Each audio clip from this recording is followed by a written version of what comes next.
kick off the Lunch and Learn. Welcome, everyone. This is our first Lunch and Learn webinar for 2023.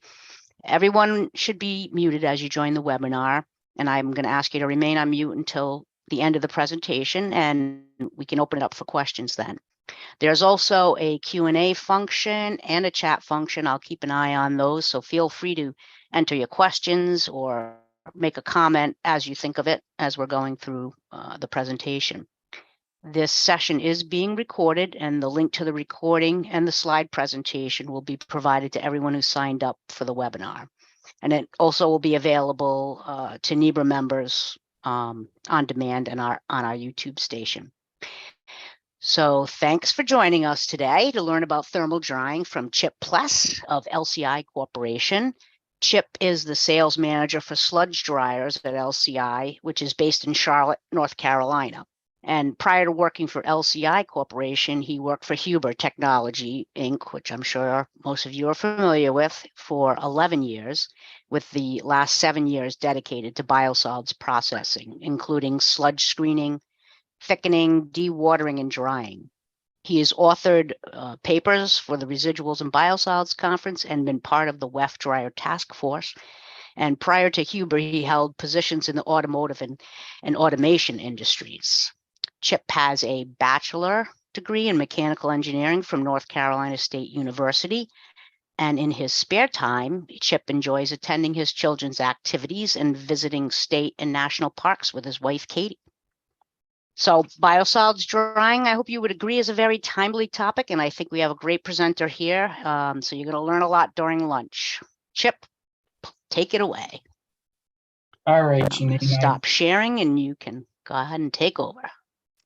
Yeah, Janine, I appreciate everybody joining me here today and taking some time out of your lunch. Also appreciate NEBRA for allowing me to present. So with that, we're going to go ahead and get started. We're going to talk about energy reduction with thermal dryers today. My first slide is about me, but I think Janine covered that pretty well. So we'll just skip on through that and we'll go and just give you a brief overview of LCI Corporation. We're part of the Netterman Group. The Netterman Group does a lot of air quality dust filtration, and we're part of that group.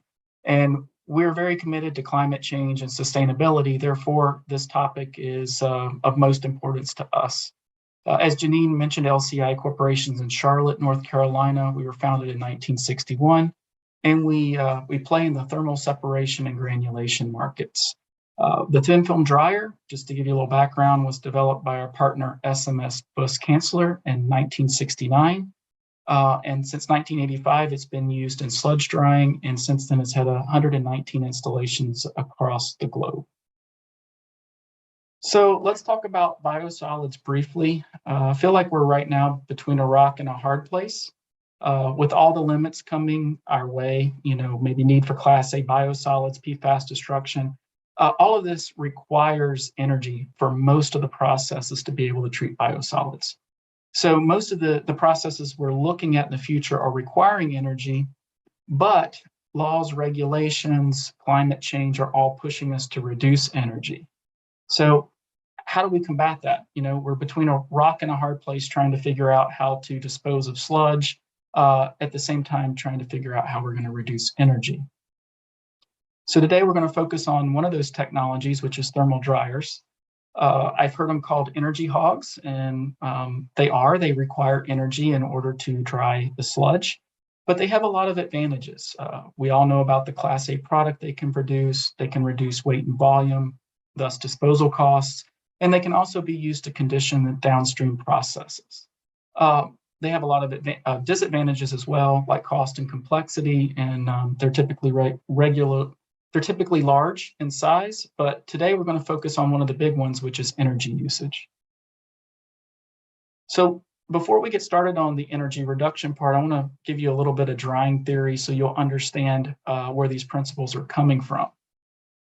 If you take anything away today, I want you to remember that naturally heat is going to flow from a high temperature to a low temperature source. That's just how nature designed it. And in order to get energy from a low temperature source back to a high temperature, we have to input energy. And that's where we have the heat usage with the thermal dryers. Briefly, I want to talk about two different types of dryers. The first one is a convection type dryer, sometimes called a direct dryer. It uses heated air. That's like a belt dryer or a drum dryer.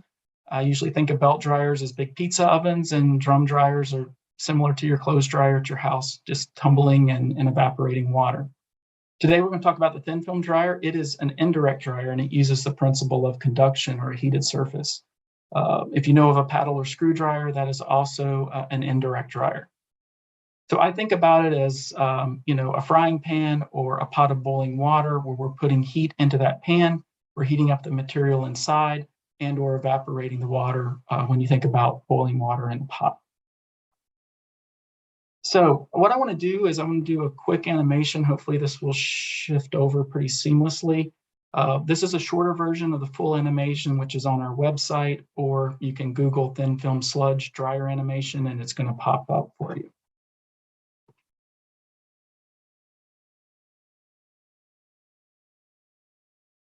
Hold on one second. It looks like it closed on me.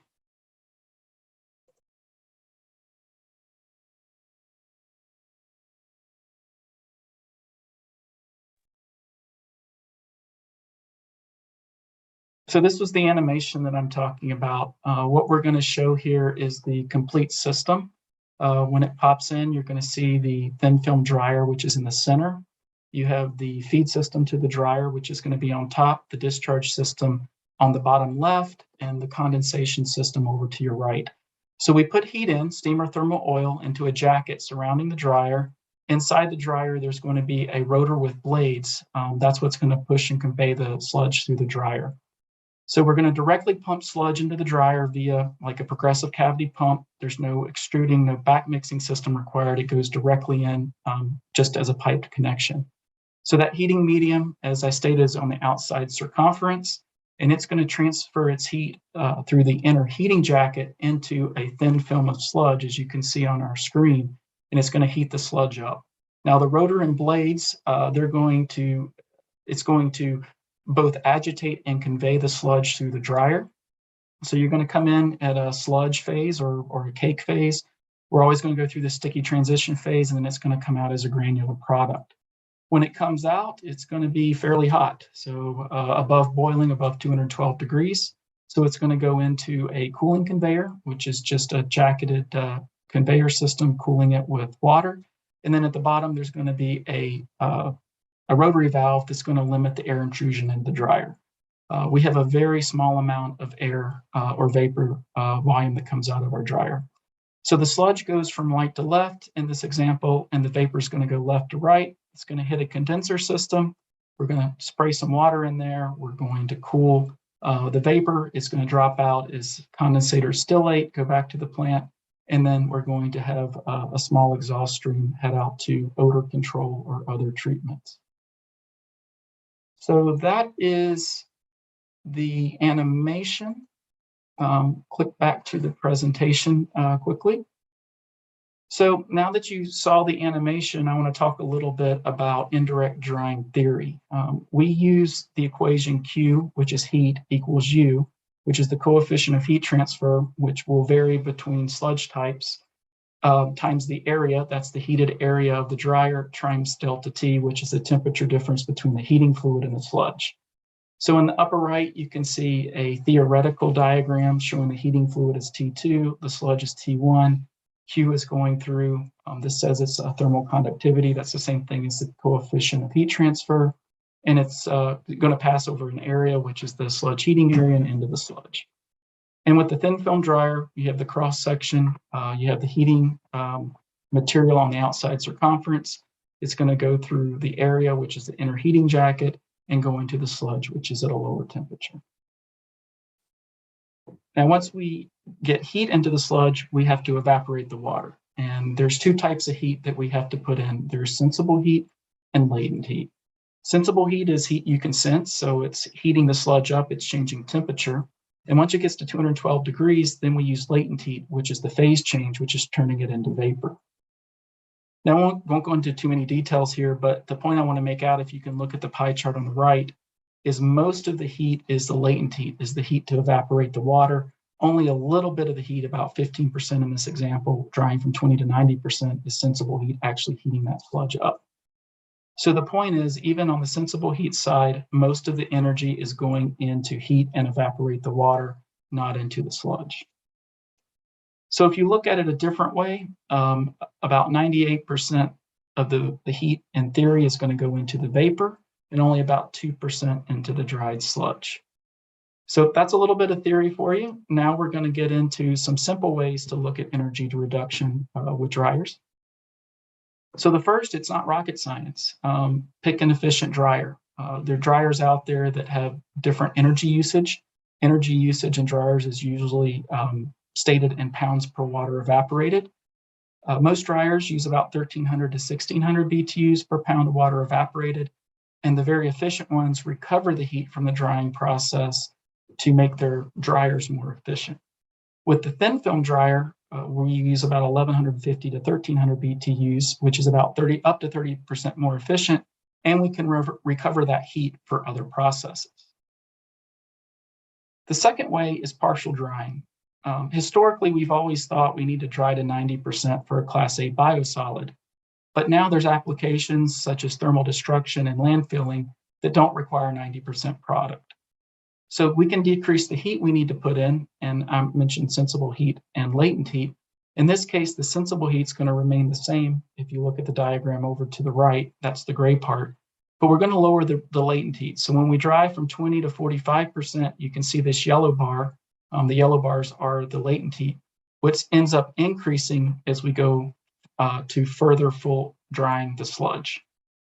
So the green bar at the end of the day is the amount of heat that's required to dry that sludge, the same volume of sludge coming into the dryer. So we can end up decreasing the heat requirement from about 10 to 25% by going to partial drying. Not all dryers can do it. So if you're looking to partial dry, you have to pick the right dryer. Thin film dryers can partially dry. So let's talk about heat recovery. So over to the right, you see the diagram that I put on the screen early on. And as noted, about 98% of that heat is going into the vapor. So this is where we're going to recover the heat. We're going to recover it out of the condensation system, which is removing the heat from the vapor flow that comes out of the dryer. The dried sludge that goes out has very little heat in it, so it's not very useful to us.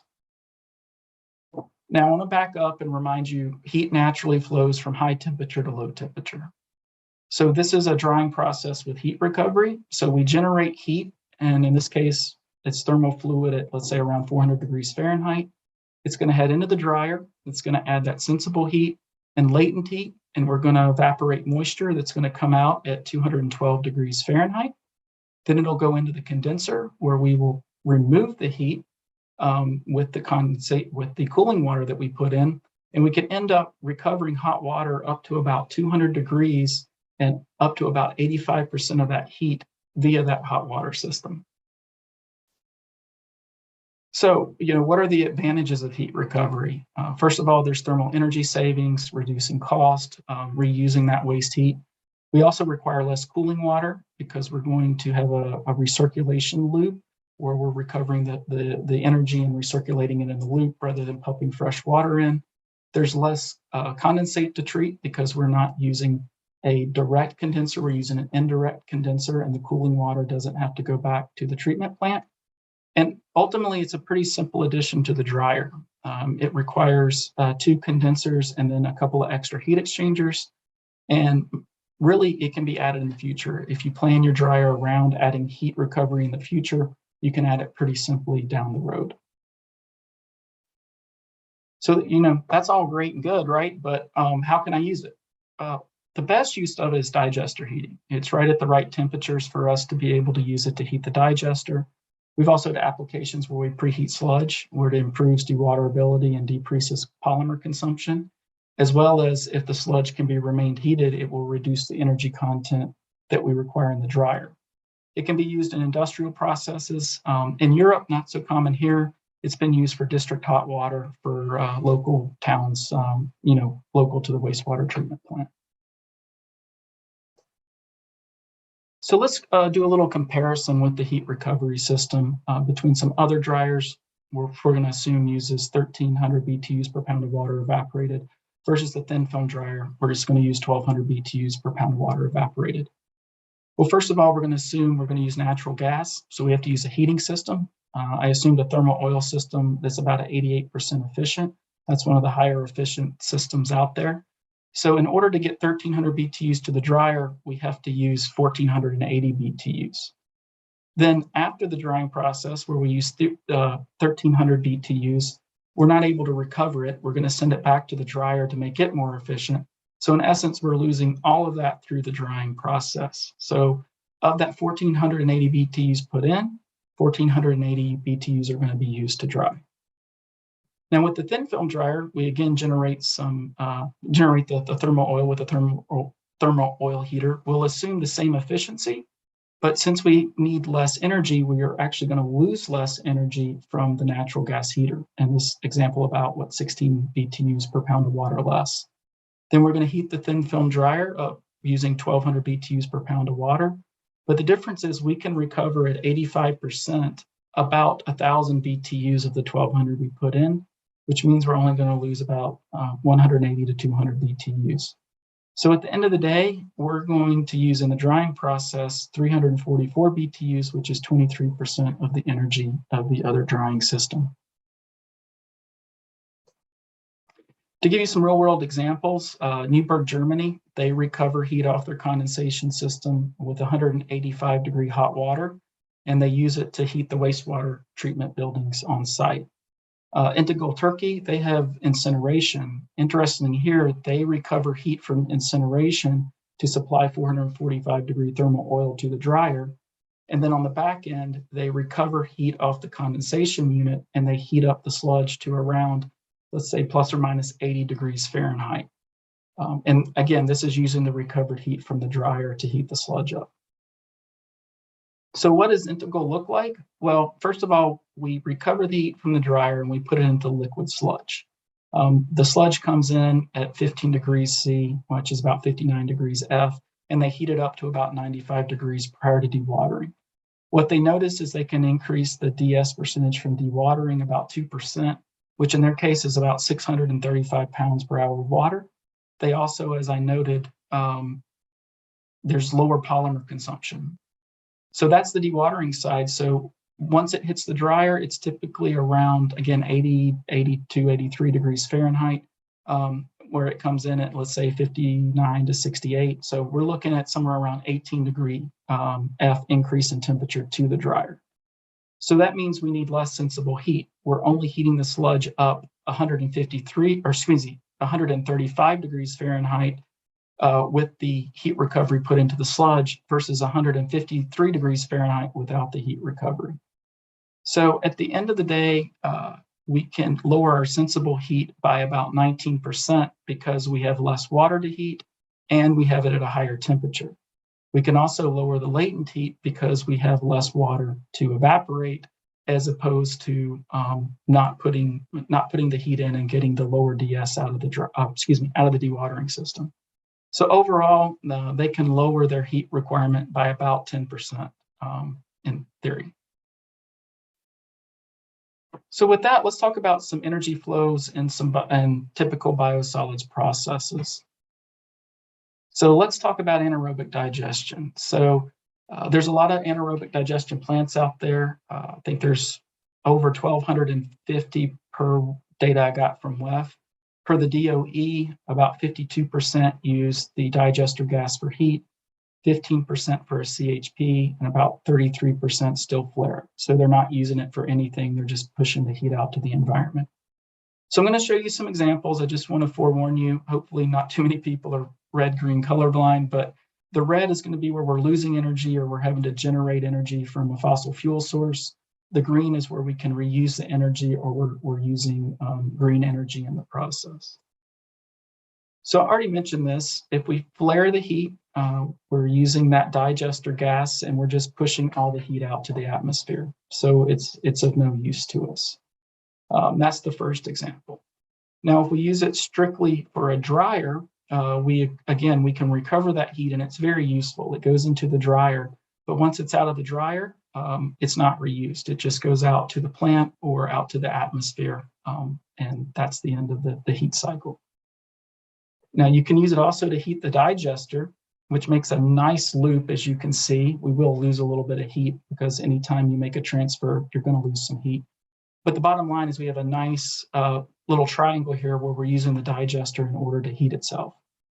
Now, in some applications, you can heat the dryer and the digester with the same biogas. I'm not going to get into that today. It kind of depends on your energy balance and what you have coming into your wastewater treatment plant. Finally, let's look at a CHP system. This is where you're generating electricity, but you also get the waste heat out. So in this case, we generate the electricity, but we can also use the waste heat, very similar to the first example, to go and heat our digester. The only small difference is we're going to have a little bit less energy because we've already generated some electricity here. The other option is to look at using a low temp dryer. And if you have this system, low temp dryers like belt dryers, they're perfect. They can use that waste heat. They can use that low temperature waste heat. So as you can see, again, we're usefully using this energy, but then when it gets to the end of the dryer, it's done. It's going out to the atmosphere, back to the plant from the condensation system. Now, with the thin film dryer, you have to rethink it a little bit. Historically, even myself have thought of dryers at the end of the heating process as the lowest temperature in your heat or energy flow. But with the thin film dryer, we're going to put it in the middle, not at the end. And so what does that look like? So we can take the digester biogas, create the heat for the thin film dryer, go through the thin film dryer and recover that heat and go back into the digester with the heated hot water out of our condensation system. So again, it makes a nice little loop through the energy flow process. Then finally, let's talk about energy flow when you use your biogas as renewable natural gas. So in this case, you're going to have to buy natural gas in order to heat your digester or your dryer. So again, the first situation is you're going to use this natural gas with the dryer without heat recovery. So again, you're burning natural gas, and all of that heat's going to be wasted once you're done with the drying process. Now with the digester, again, it's going to be a nicer loop here because we're going to heat the digester, or excuse me, we're going to use the natural gas for heat. It's going to go into the digester. We're going to get RNG back, which we're going to put into the pipeline, and therefore it's going to displace the natural gas that we use. So it's a very nice circular energy flow that we have here. Again, with the thin film dryer, what we want to do is put it higher in the process where we use a higher temperature heat source. So again, we'll burn the natural gas, we'll generate heat, go to the thin film dryer, recover that heat, put that heat into the digester, generate the renewable natural gas, put it back into the pipeline to displace at least some of the natural gas that we're using through the drying and digestion process. So next, I want to move on to thermal destruction technologies, specifically pyrolysis, gasification, and incineration. Now, ideally, we want these to be energy neutral, meaning they're going to generate enough heat, enough energy for their own process. But most, if not all, require dryers. Specifically, pyrolysis and gasification, you need somewhere between 60 to 90% dry solids to the process. And fluidizing bed incineration, in order to not require supplemental energy, typically you need to be in the 35 to 40% DS range. Now, the problem is the energy in the sludges are going to vary, specifically digested versus undigested sludge, because the digested sludge, we've already taken energy out.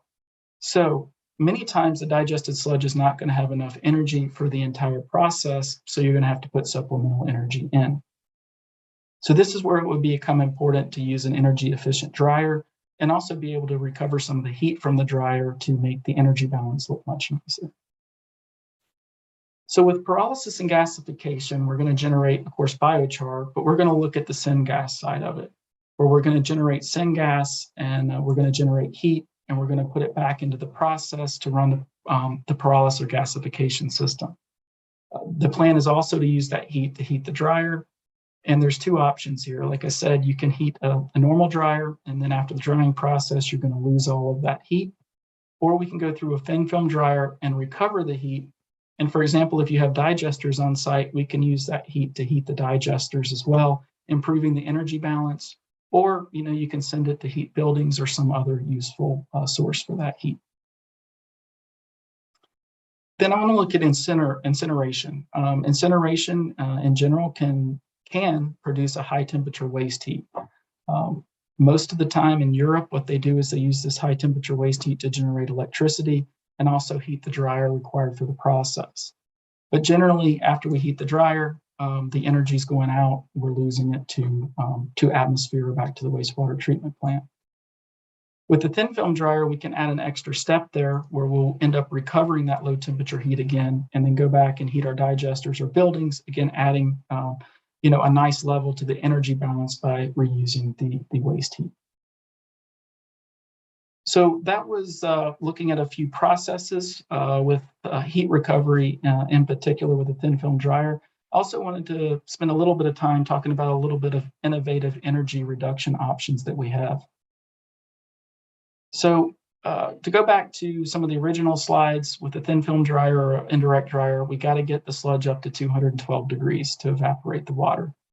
I also mentioned the heat Q is going to equal the coefficient of heat transfer times the drying area times the delta T.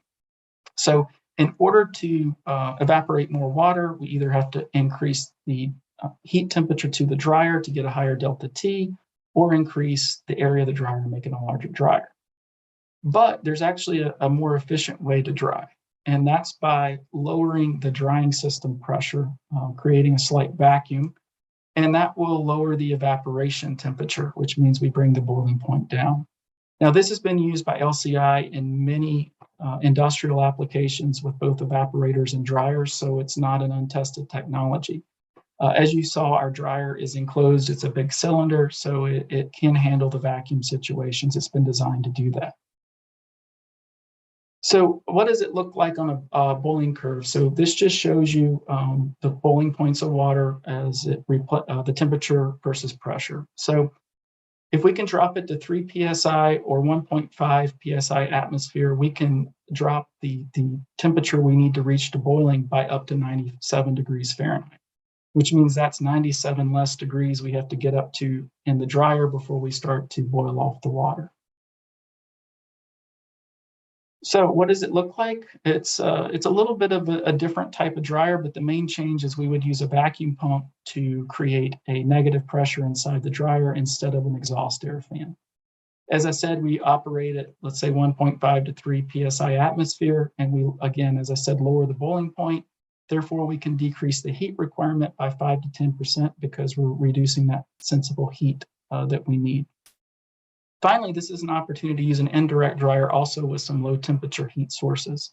Since the delta T will be higher to the boiling point, or excuse me, the delta T will be lower to the boiling point, we can use those lower temperature waste heat sources like 195 degree water off the CHP system or low pressure boiler systems with this vacuum dryer. So let's think a little further outside the box. We talked about heat recovery and the vacuum dryer. So if we marry the two together, we can generate a dual stage dryer. And what do I mean by that? So we have two dryers in stage with each other, one after the other. The second dryer is going to be at atmospheric operation, and it's going to run like a normal dryer. It's going to dry the sludge, and the sludge is going to come out of it. But we're going to recover that hot water, or that energy in the form of hot water, and put it into a vacuum dryer up front, which is going to preheat and pre-dry the sludge before it is sent into the second stage dryer. So as I mentioned, first stage is a vacuum dryer, second stage is an atmospheric dryer. We will supply stage 2 with the heat, the thermal oil or steam. Then we'll recover the heat in the form of the hot water and send it into stage 1 as a vacuum dryer. And we can reduce energy consumption of the drying process up to about 45%. So we can fully dry sludge at about 700 BTUs per pound of water. We can also use that dryer as the heat sink instead of just, again, pushing that that heat back out to the atmosphere or back to the plant. So the last thing I want to talk about is a little bit about the future of energy.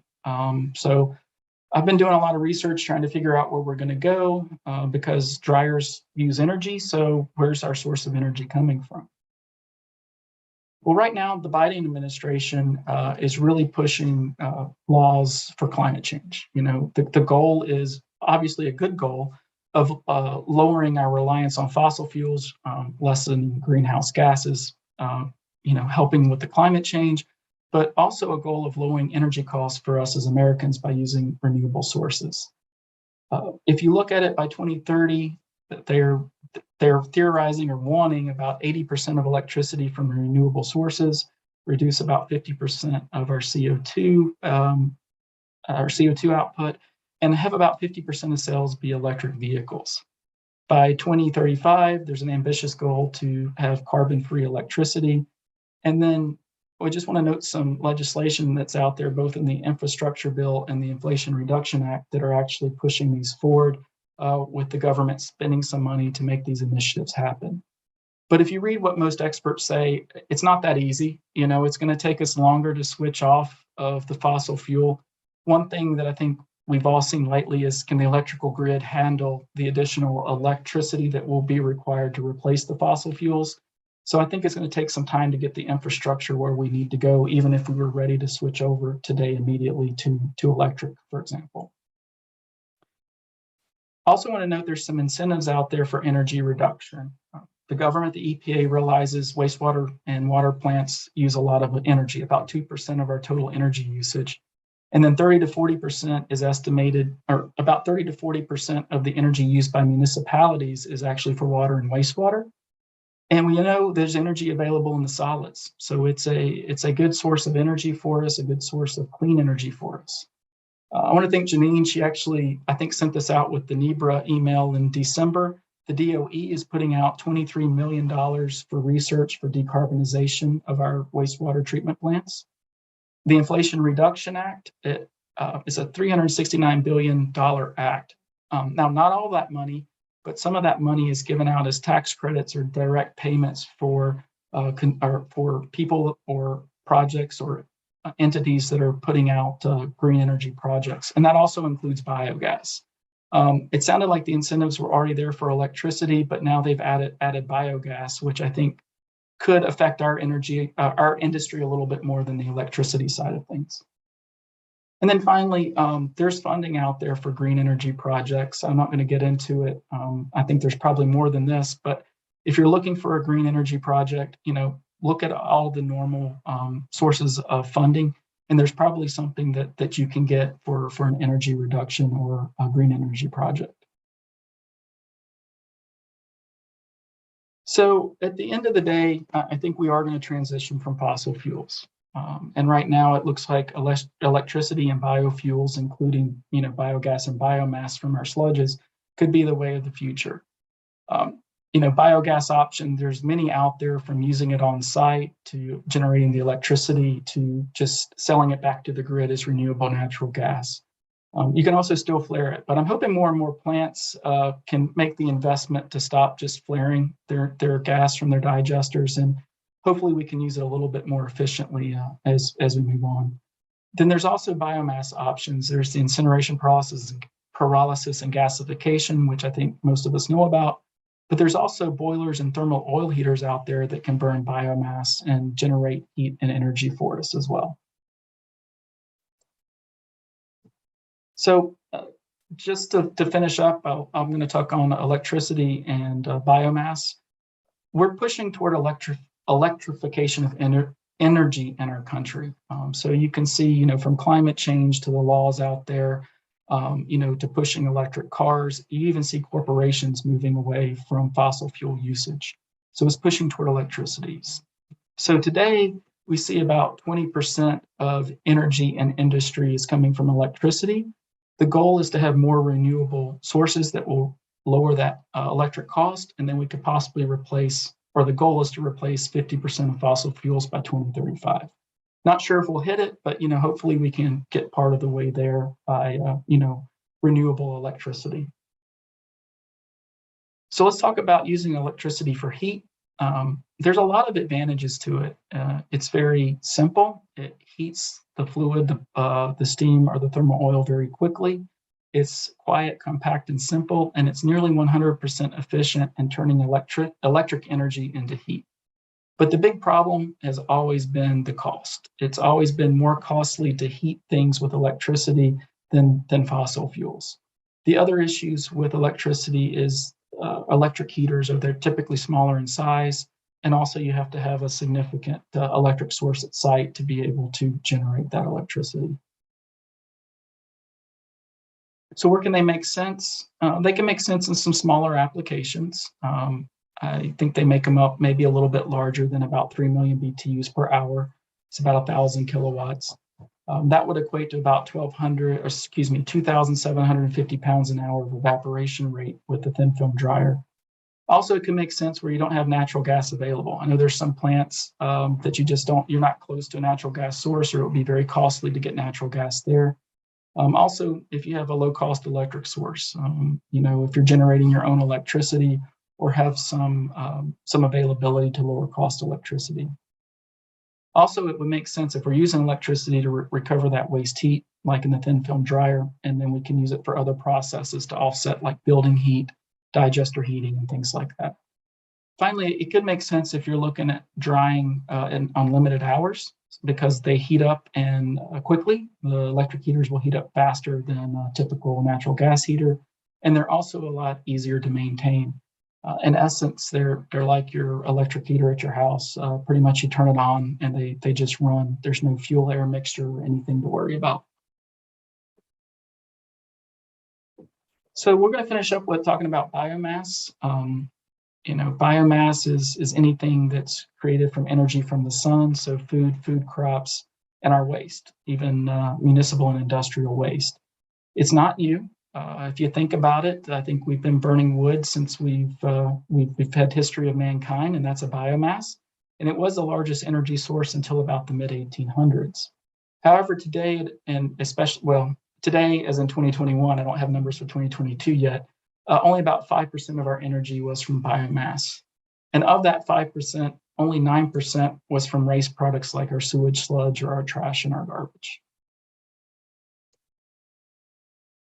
So just to finish up, there is estimated 160 trillion BTUs in chemical energy and biomass. And there's a lot of ways to use it. It's not just incineration or pyrolysis, but digestion. And also there's some chemical conversion processes to biodiesel, and jet fuel and things like that. I think the next presenter next month, I think, may be talking a little bit about that, if I remember correctly. So there are a lot of advantages to biomass. It's available. It helps with your sludge disposal by decreasing your volume. It's zero cost, but it also adds complexity. Most of the time, you're also going to need a drying system, so it's going to require some energy. But I think the biggest hurdle to get over using biomass is just permitting, regulations, and emissions control. I think those are all questions that have to be answered or be made easier for us to really start using biomass as energy and widespread throughout our industry. So one of my bosses told me one time, if you had a crystal ball, you wouldn't work for me.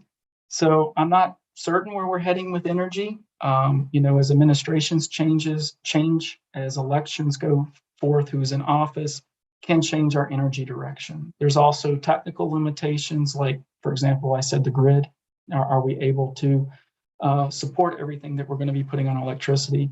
And I'll be honest, let's just think about history. In America, it's all about energy cost. It seems like when energy costs are going high, we're all about conserving energy, using green energy sources. But as soon as it drops again, we're right back to kind of our old habits of just burning as much energy as we want to.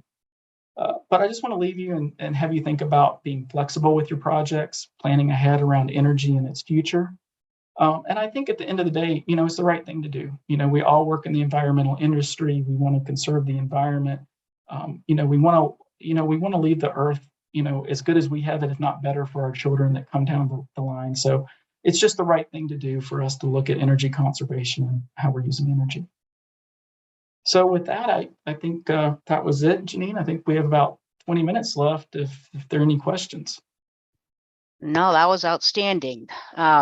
I don't have any questions yet, but well, I have some questions, so I don't have any questions from the audience here yet, but I'll give them a few minutes to do that. But that was very thoughtful, big picture ending to that, Chris, Chip. Thank you very much. The thin film dryer, I got to be honest, I had not taken the time to check out what that was all about, and that is awesome. Seems like it has a lot of moving parts, though. So my question would be regarding maintenance and operations of that, and what could a facility expect to have to do to keep that thing running? Honestly, Janine, it's pretty simple. It's just got the one rotating part, which is the rotor and the blades, and it's like a razor. Those blades are designed as the wear part. So as grit, trash, as it pushes the sludge through, those parts will wear. I didn't show it in the video, but it is on the animation. It is on the full animation. We actually pull the rotor out on a trolley system. So it pulls out of the dryer. I might be able to pull something up here in a minute if you're interested. And Yeah. it's very easy to maintain. I think basically to maintain it, you're looking at wrenches. You're looking at unbolting and bolting things back together as far as the dryer itself. Okay, thanks for that. And yeah, we are going to start getting some questions here, but I was also very interested in that dual stage setup that you were talking about. Do you have any installations of that anywhere right now? We don't, but historically, Suez used a thin film dryer ahead of their belt dryer in some applications. So the thin film dryer was the first stage, but it was the same principle. They recovered the heat off the thin film dryer and then used a belt dryer to finish drying the sludge. So it has been used. I mean, there's advantages on the energy side. I mean, I'll be honest, the downside is you got two drying systems, right? One after the other. But it is an interesting concept. It's one that has been used before. All right, so let's get to some of the questions here from our members, and usually NEBRA members always have good questions, and this one doesn't surprise me at all. But what's the budget cost for, say, a system for a 2 MGD plant? Oh, that's kind of a loaded question. Might be it depends best. Is the answer, right? No. Depends. Yeah, we're looking at, I mean, the hard thing with drying is you have to look at your sludge production. So is the 2 MGD plant, do you have digestion to reduce your sludge? What's the cake solids coming out? How much water do we need to evaporate? And then how many hours per year do you need to run? But with that said, I'll say a 2 MGD plant is fairly small. But pretty much any drying system you're looking at in the, at least $1 million, if not $2 million, even for the smaller systems. And what I mean by that is the whole system put together. You got to have a heating system, odor control systems, for example, the dryer, sludge conveyance systems, sludge storage systems. All of those add cost and complexity to dryers. Yep, that was those are some of the numbers that I'm hearing as well. It is expensive, but the payback can be fairly quick. That's right. Especially up in New England, where you guys are running out of options. So. Oh my God, I know. All right, here's another question too. What's the typical throughput of a thin film dryer compared to other designs? Great question. Yeah, it's a great question. So I will say we have dryers that can evaporate down to 100 pounds an hour of water, which I'll just say is very, very small. And then we can go up to 10, maybe 15,000 pounds an hour. So we very closely match like paddle dryers or belt dryers that are out on the market. I will be honest, drum dryers, they can dry a lot of sludge. So they usually have higher evaporation rates typically than the belt dryers, thin film dryers, or the paddle dryers. All right, thank you very much. Anyone else out there with some questions for Chip?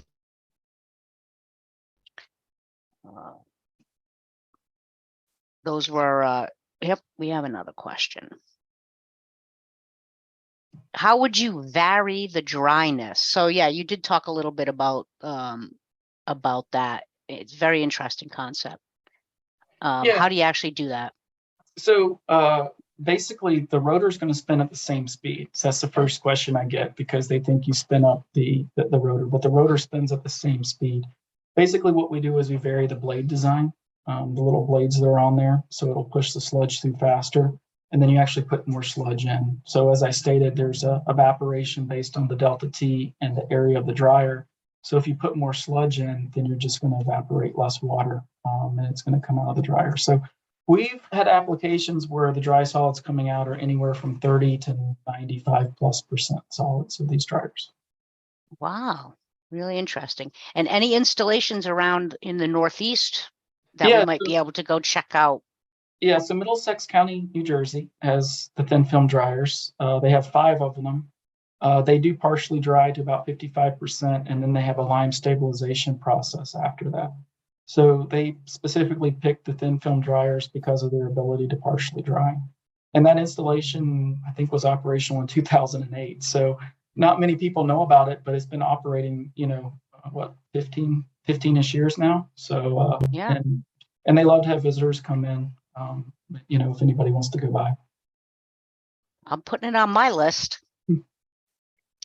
All right, another question for you, Chip. Could a thin film dryer be adapted to a mobile configuration for operations in remote locations? Another good question. So, well, it depends on the size. So we do have systems smaller in size that can be put into containers, you could probably put it into a trailer as well, but we have a container design where everything's enclosed in that container, even the thermal oil heater, the dryer, you even have the maintenance space available. So there are units out there that could be mobile. The biggest limitation is you get so big, you can only evaporate so much water, in something that can be mobile. True.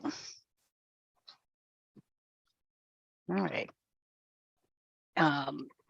Just give it another minute for any other questions. And if somebody wants to raise their hand as well, I can unmute you and let you talk. Your dogs are getting going now, Chip. Yeah. They were quiet through the whole thing. At least they were quiet through the whole thing. Yeah. That was great. But to answer your first question, I can share my screen quickly. Yeah. A different presentation. Let's see. Hopefully it's share. Let's pop this up quickly. Sure. Yep. Seeing it. So this is talking about maintenance. So this is the rotor that's pulled out. It's on a trolley system. So It looks like there's railroad tracks. And this is the blade that you're replacing. These blades are on the tip of the rotor. And these are some pictures. This is actually Middlesex County in New Jersey. These are the dryers pulled out for maintenance, and you can see the railroad tracks here. And then on the back side, we support it with this internal trolley, and it just rides on the heating jacket as it comes out. And how often do you need to take that out and do those changes? It depends. We usually recommend every year. Middlesex did 3 of their dryers in November, 3 of their 5. And I was told, I believe one of them needed no blades replaced. One only needed 20. No, they did 2. And the other one only needed 25. But Middlesex wants to do it preventatively. So they do open them up every year. They open up 2 or 3 in November, or 2 or 3 in May. So they stagger their schedule. Well, and they must have it down pat if they've been running it since 2008 now. Yeah, That's probably their ideal process. Yeah, and I say, it depends on your operational hours and your sludge. But in general, it's usually around a year, if not longer, between servicing the blades themselves. Yeah. All right. Thank you. Thank you for that. Any other last minute questions out there? I know it's a Friday afternoon after many of you may have been at the New England Water Environment Association conference all week, which was a blast. But I just really want to thank you so much, Chip, and taking the time to give us the background too. I learned a lot, and it was very thoughtful, and appreciate, and I hope this really takes off. And thanks again to everyone who joined us today. Our next Lunch and Learn is scheduled for February 24th, where you can learn more about hydrothermal liquefaction, which Chip mentioned earlier. And we have these webinars lined up through October, so check our events page for more information. I'm always looking for suggestions. If there's something you really want to lunch and learn about, let me know. I will find a good speaker and we'll make that happen. And with that, I'll just say thanks again to Chip. Thanks to all of you for joining us and have a great weekend. Thanks, everyone. Take care. Thanks, Chip.